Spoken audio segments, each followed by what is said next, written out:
बिस्मिल्लाहिर्रहमानिर्रहीम। आज again Pakistan stock exchange से रिलेटेड बहुत ही इंपॉर्टेंट वीडियो लेके आया हूँ जिसमें मैं आप लोगों को अंडरस्टैंडिंग दूंगा कि किस तरह से KSE 100 इंडेक्स आजकल के दिनों में फ्लक्चुएट कर रहा है।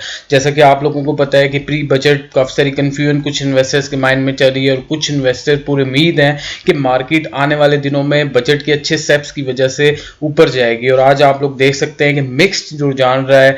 कुछ इन्वेस्टर्स ने ज़्यादा सेलिंग की है, कुछ इन्वेस्टर्स ने परचेज भी की है और ओवरऑल जो आज के KSE 100 इंडेक्स रहा है वो 63.50 रहा है।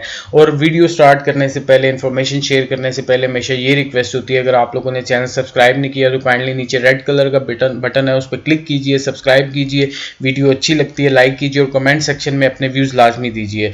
तो स्टार्ट में मैं एक रिक्वेस्ट करना चाहता हूँ आप लोगों से कि मैं अपना नॉलेज काफ़ी सारा आप लोगों के साथ शेयर करना चाहता हूँ। ऑल्दो मेरे पास टाइम कम होता है लेकिन मेरी कोशिश होती है कि अच्छी से अच्छी वीडियो, क्वालिटी वीडियो आप लोगों के लिए बनाऊँ। लेकिन उसमें रिक्वेस्ट है कि जितने भी न्यू व्यूअर्स हैं मुझे सपोर्ट कीजिए, मेरे चैनल को सब्सक्राइब कीजिए और मेरी वीडियोस को लाइक कीजिए, शेयर कीजिए ताकि ये चैनल जल्दी से जल्दी ग्रो करे और मैं मोटिवेट हूँ और मेरे पास जितना नॉलेज है मैं आप लोगों को फाइनेंशियल स्टेटमेंट से रिलेटेड, टेक्निकल से एनालिसिस से रिलेटेड जितना भी नॉलेज है आप लोगों के साथ शेयर करूँ। तो वीडियो स्टार्ट करते हैं आज की। और आज आप लोग देख सकते हैं 63.50 KSE 100 इंडेक्स रहा है। जैसा कि मैंने बताया कि मिक्स रुझान रहा है। फिर आप लोगों को मैं मार्केट समरी दिखा देता हूँ। मार्केट समरी में आप लोग देख सकते हैं कि ओवरऑल मार्केट कुछ स्किप्स में अब ऊपर गई है, कुछ में डाउन रही है।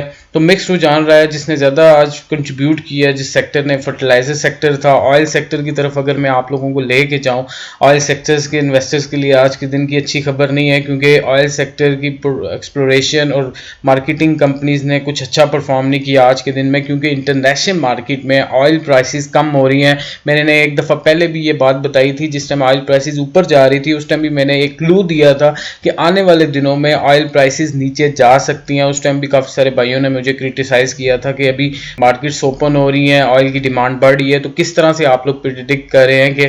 लेकिन ये सबसे बड़ी जो मैं आप लोगों को बात बताना चाहता हूँ, ओपेक की जो मीटिंग हुई है उसमें रशिया के साथ जो डीलिंग हुई है, ओपेक प्लस कंट्रीज अगर उस पर अमल करती हैं, प्रोडक्शन कट करती हैं, तो मे भी दोबारा ऑयल प्राइसेस इंक्रीज हो सकती है। लेकिन अनफॉर्चुनेटली कोरोना वायरस का आप लोगों को पता है पेंडेमिक चल रहा है, उसकी वजह से काफ़ी सारी डिमांड कम हो चुकी है।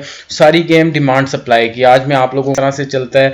और ऑयल की डिमांड सप्लाई का क्या सीन होता है, जितनी भी ऑयल प्रोड्यूसिंग कंपनीज है ओपेक में, जितनी भी कंट्रीज आती हैं, 11 के 13 कंट्रीज हैं उसमें आती हैं। ओपेक प्लस कंट्रीज में 7 कंट्रीज के 6 कंट्रीज आती हैं जिसको हेड करता है रशिया। अब इनमें ये होता है कि जितनी भी ऑयल प्रोड्यूसिंग कंट्रीज हैं, ऑलमोस्ट ये ओपेक की जितनी भी कंट्रीज हैं वो 60-70% जो टोटल प्रोडक्शन है ऑयल की ये प्रोड्यूस कर रही हैं कंट्रीज।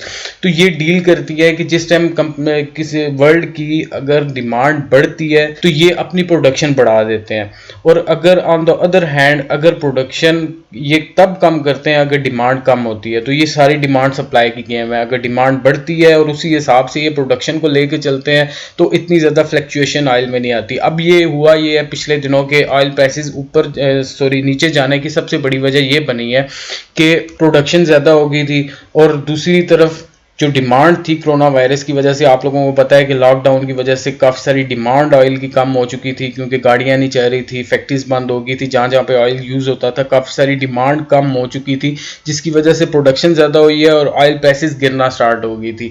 तो अभी लॉकडाउन की ऑप्टिमिज्म थी कि लॉकडाउन ख़त्म हो रहे हैं तो डिमांड बढ़ेगी, लेकिन अनफॉर्चुनेटली प्रोडक्शन एक दफ़ा फिर बढ़ना स्टार्ट हो गई है।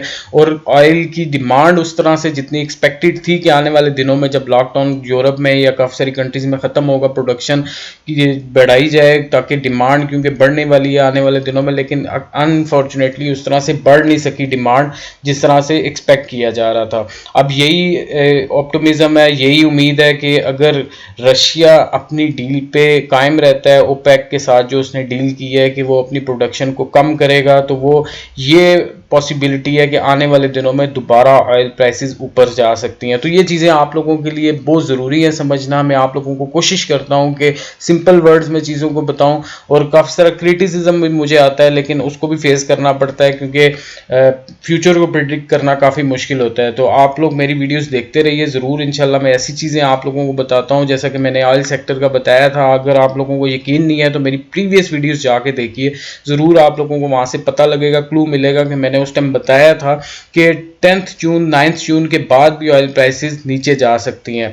तो उसके बाद जल्दी से चलते हैं मार्केट वॉच, जो मेरा अपना स्टाइल है, जो एक्सप्रेस ट्रिब्यून में हर किसी को रिकमेंड करता हूं, क्योंकि ब्रीफ सा ये आप लोगों को एक गाइडलाइन दे देती है कि आने वाले दिनों में मार्केट कहाँ जा सकती है। सारी आप लोगों को यहाँ से चीज़ें मिल सकती हैं। एक ब्रीफली अगर आप लोग 5-10 मिनट में ये आर्टिकल पढ़ लीजिए कीजिए डेली, तो आप लोगों को ज़रूर इससे फ़ायदा होगा। तो मेरी कोशिश होती है आप लोगों को इसमें से मेन पॉइंट्स बताऊं। तो आज जैसा कि पाकिस्तान स्टॉक एक्सचेंज में 371 कंपनीज के स्टॉक्स ट्रेड हुए हैं, जिसमें से 210 कंपनीज के स्टॉक्स ऐसे थे जो ऊपर गए हैं और 131 कंपनीज के स्टॉक्स ऐसे थे जो नीचे गए हैं, और 30 कंपनीज ऐसी थी जिनके स्टॉक्स में कोई फ्लक्चुएशन नहीं हुई।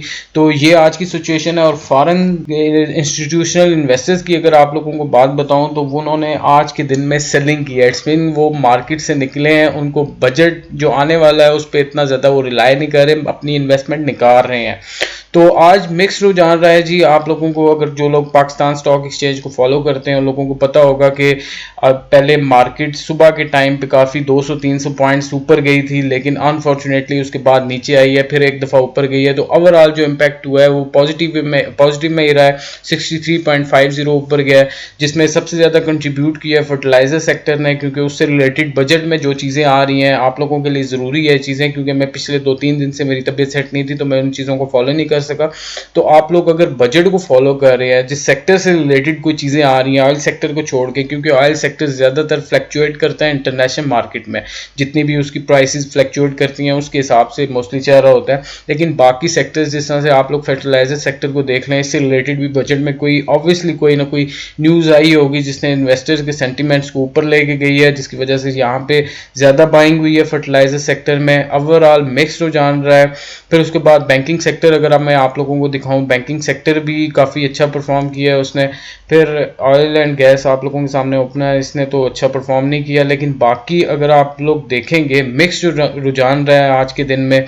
फर्टिलाइज़र ये आप लोग देख सकते हैं, आरिफ हबीब कॉरपोरेशन को छोड़ के बाकी सारी कंपनीज में पॉजिटिव ट्रेंड आया है। फिर उसके बाद इंजीनियरिंग सेक्टर ने भी मोस्टली अच्छा परफॉर्म किया है। कमर्शियल बैंक्स में मिक्स रुझान रहा है, इसमें भी काफ़ी कन्फ्यूजन है कि आने वाले, क्योंकि कोरोना वायरस की वजह से काफ़ी सारी कन्फ्यूजन इधर भी चल रही है, अंडर प्रेशर आया हुआ है। फिर उसके बाद केमिकल सेक्टर ने भी अच्छा परफॉर्म किया है। इससे रिलेटेड भी कोई ना कोई न्यूज़ होगी बजट में। मैं कोशिश करूंगा कल जो ही बजट अनाउंस होता है उसके बाद जल्दी से जल्दी आप लोगों को एक वीडियो बना के बताऊं कि बजट में कौन से ऐसे मेन पॉइंट्स थे, ताकि आप लोगों को ब्रीफली मैं बता सकूं और आप लोगों को आने वाले दिनों में उससे फ़ायदा हो सके। केबल एंड इलेक्ट्रिकल गुड्स ने भी अच्छा परफॉर्म किया है, यहाँ पे भी ज़्यादा बाइंग हुई है। ऑटोमोबाइल सेक्टर जो काफ़ी टाइम से अंडर प्रेशर था, आप लोगों ने अगर इसको फॉलो करते हैं तो आप लोगों को पता होगा कि इसमें काफ़ी सारी डाउन ट्रेंड चल रहा था, लेकिन फॉर्चुनेटली अभी मुझे लगता है कि बजट में कोई ऐसी अनाउंसमेंट्स हुई हैं जिसकी वजह से ये सेक्टर ऊपर जा रहा है।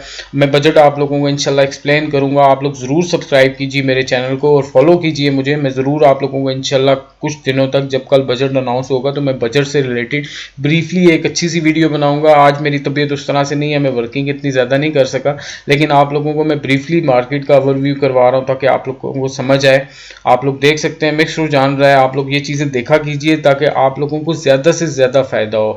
इंस्टीट्यूशनल फॉरेन इन्वेस्टर्स की अगर आप लोग बात करें, ये अगर आप लोग को की स्क्रीन पे मार्केट वॉच का जो मैंने कॉलम ओपन किया हुआ है, इसमें मैं जो चीज़ हाईलाइट कर रहा हूँ ये अगर आप लोगों को नज़र आ रही है तो foreign institutional investors were net sellers of 281.3 million rupees. It's mean के फॉरेन इंस्टीट्यूशनल इन्वेस्टर्स, जिसमें बड़े बड़े एक्सपर्ट्स बैठे होते हैं, फॉरेन बैठे होते हैं जो अच्छे एक्सपर्ट्स हैं, वो उन्होंने अपनी इन्वेस्टमेंट को निकाला है आज के दिन में मार्केट से, पाकिस्तान स्टॉक एक्सचेंज से।